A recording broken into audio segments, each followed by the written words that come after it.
All right. We are going to try this again. Right, Charlie? We're going to try this again. Hey, Ma. And hello to all the other moms out there. Welcome to the channel. I'm okay, Ma. This is really a conversation between me and my mom. We don't really chat as much as we probably should. We email okay, but... so this was something I promised to do for her birthday, which would create a video channel, which would be like a video blog, and that was a long time ago. A lot of things have been happening in the house, so that sort of put things off, and I've decided that I'm just going to get things in shape and roll with it, and then make them better as we go along. As I've gotten older, I've started trying to apply the mentality of perfect is the enemy of good. So I'd rather have a lot of good things out there than very few perfect things. So here we go. So this is going to be the recording setup. This is really kind of where I work day to day. So it's pretty easy, or will be now, to just sit down, put my mic in front of me, and keep recording. I hope that it records, because the first time I went through this, it didn't record any sound. So I can see my sound levels here, and they look good. Hopefully they're getting recorded. So I wanted to talk. Today's talk, we're going to talk about a couple different things. We're going to talk about spring coming in, and then we're going to talk about discernment. Heady topics. Finally, in our area anyway, the Chicago area, spring finally feels like that it's here for real. It always feels like as I get older that it takes longer and longer for it to be consistently warm. But I think we're stuck now in the mid-60s, 60, 65, somewhere in there. And I always like to see that. So, and one of the fun things that's happening in our area, it's not going to happen, I just looked at a map, it's not going to happen in your area this year, is cicadas. So the big 17-year cicada brood 13 or brood, I can't remember which brood it is. There are two broods actually emerging in the same area of the United States, which is Illinois, northern Illinois, southern Illinois, and then into Missouri. Little tiny bit in Kentucky. Having dogs. But mostly I think it's going to hit Illinois right in the nose, and then a lot of Missouri is going to get them too. And it's going to be weird, and it's going to happen in just a couple of weeks. Once the ground warms up to 64 degrees, apparently, through 1 foot of soil, then they emerge from their underground life and they climb trees. I don't even think they eat.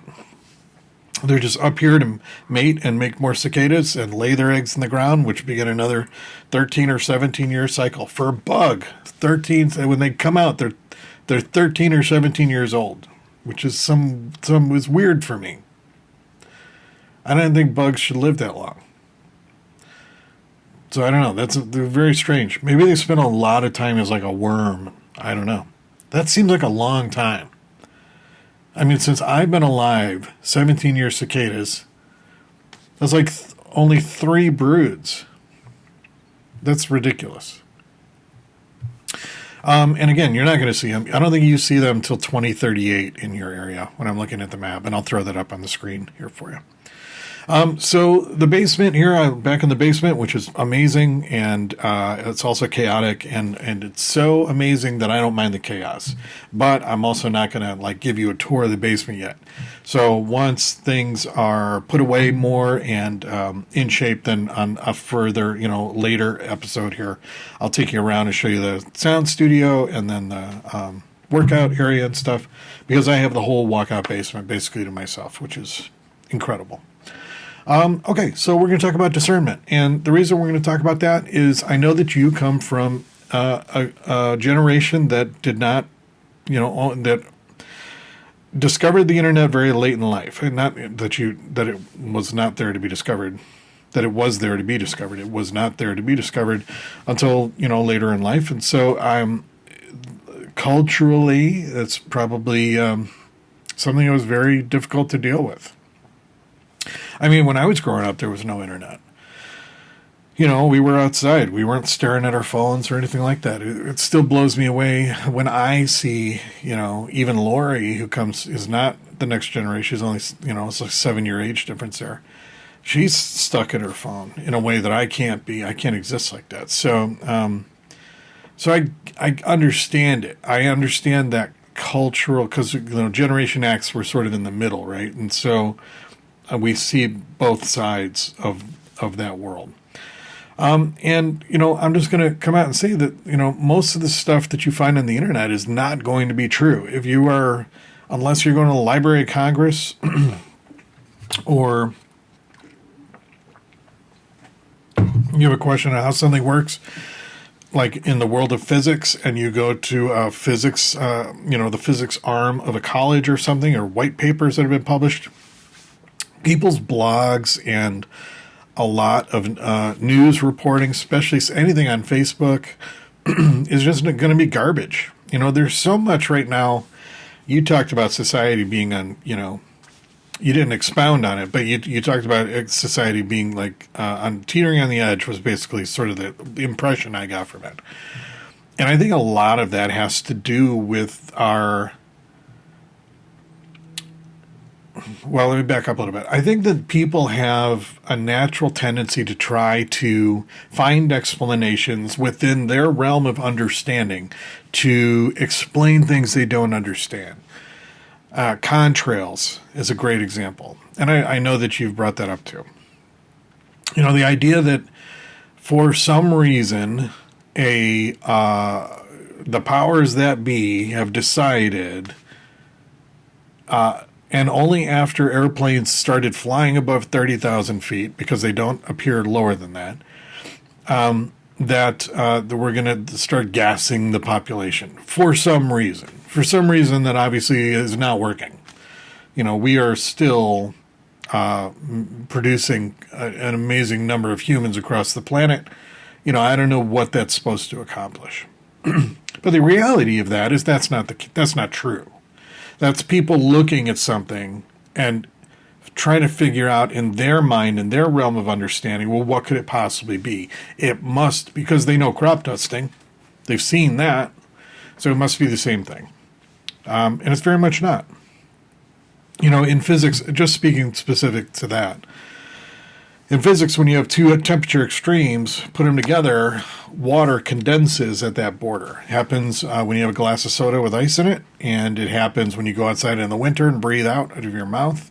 That's just what happens. And when a plane is flying above 30,000 feet, because that's where the big temperature break is, between 30 and 35,000 feet, water, there's no liquid of water up there. It's all condensed into ice crystals. It's so cold. And so you have this really hot jet exhaust coming out of the turbofans. And it melts the ice that's suspended in the air and condenses into water, and that's what the plane leaves behind. It only happens at that altitude because that's the only altitude where that sort of interaction with water in that state can occur. Below that, water is not suspended as ice crystals. That's why. I even play a fighter simulation game. It's like they call it a study level simulation. It's one of those. I could say it's one of those games, but the only other sort of game would be like a military simulator where they surround you with the big machine. But it's a simulator where, my fascination with jets as a kid. You get into an F-18 or an A-10 Warthog or a Harrier, which was one of my favorites, and all the switches and stuff in front of you work, and then it's all in VR, so you're looking around the cockpit and stuff. It's amazing. But they model that. They model that contrail. It's used in fighter tactics. It's why it's dangerous for jets in a combat area to be flying above a certain altitude, because their engines will spout contrails. There's no way a pilot can control that. It just happens at that altitude. But if you're an enemy fighter and you see a contrail and you know it's not your guys, you know that that's a target.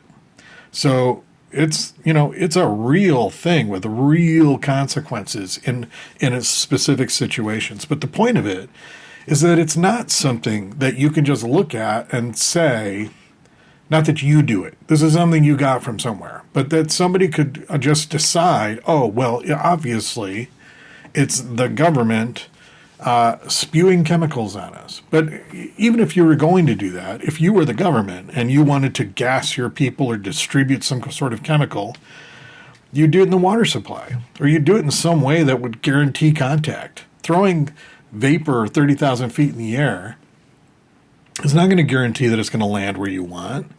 That's why crop dusting happens at like 15 feet above the ground, because they know when they drop it, or fire jumping.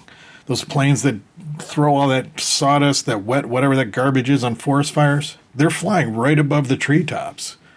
So they know when they drop it, it's going to land where they want. There's no way to do that with a gas at 30,000 feet. So the questions that I want you to ask when you hear something like that, the big question is, well, why? Why would the government, what do they think they're going to accomplish? Because the answer's never there. It's the same thing like, a guy goes into the pizza joint in Washington, D.C. and blows everyone away because he's going to stop the child sex ring happening in the basement. In a building that doesn't have a basement. It's all internet rumor.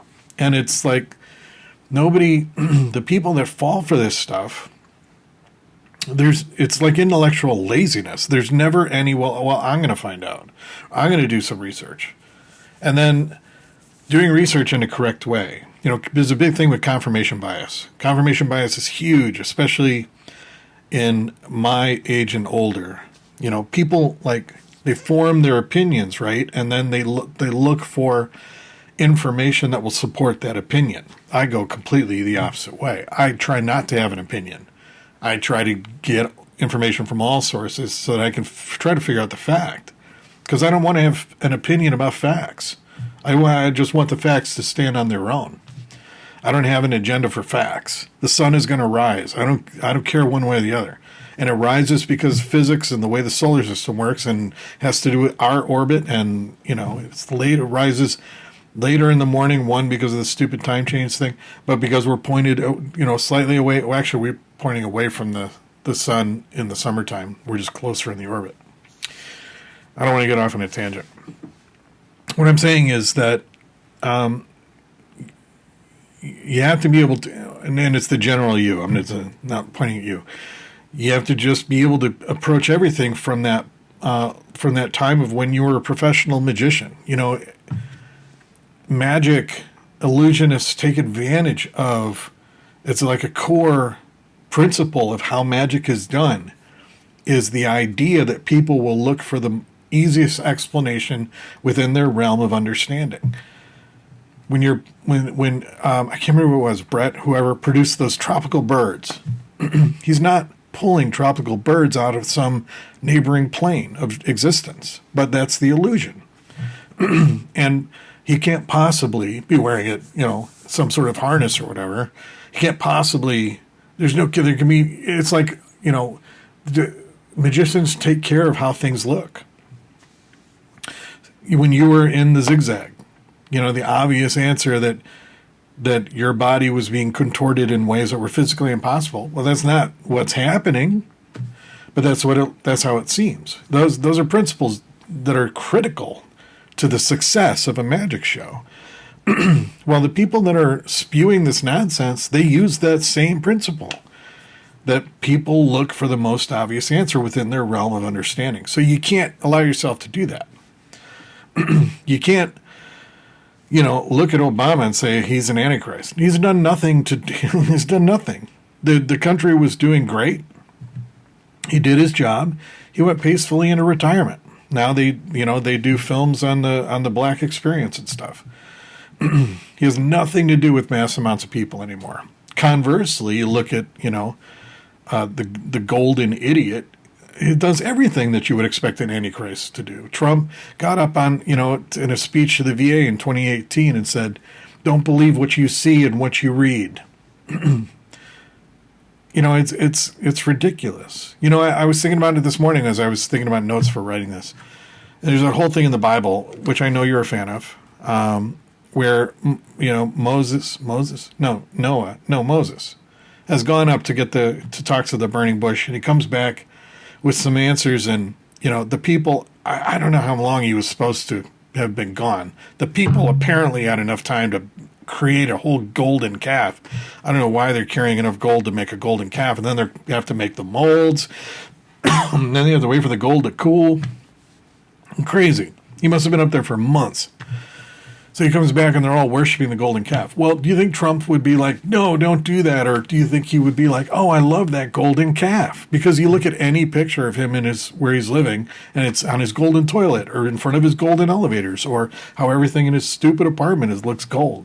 Mar-a-Lago is like the gaudiest, awful place you could possibly be. And it's not, people that do these things, talk like this, create these things. It's not a new thing. I mean, I remember as a kid where there's no computers, and people say, "Oh yeah, they've created batteries that will last forever," but the government says that we can't have them because GE said or whatever. And they've created. I remember Mike telling me this. They've created a car that could go 1,000 miles on 1 gallon of gas, but the big whatever, and those theories still exist. I still see them out there. But the point is that they've always existed. But the question is why? Why would someone think that Bill Gates wants people to get vaccinated and somehow he's going to put a microchip in the needle? And for what? What is Bill Gates going to do? Bill Gates donates $1 billion out of his salary, out of the money he gets from Microsoft still. $1 billion every year to starving children and charities. $1 billion. He just gives it away. It's not a tax break. He just gives it away. Here's $1 billion a year. That's not someone that has an agenda. That's not someone who cares about.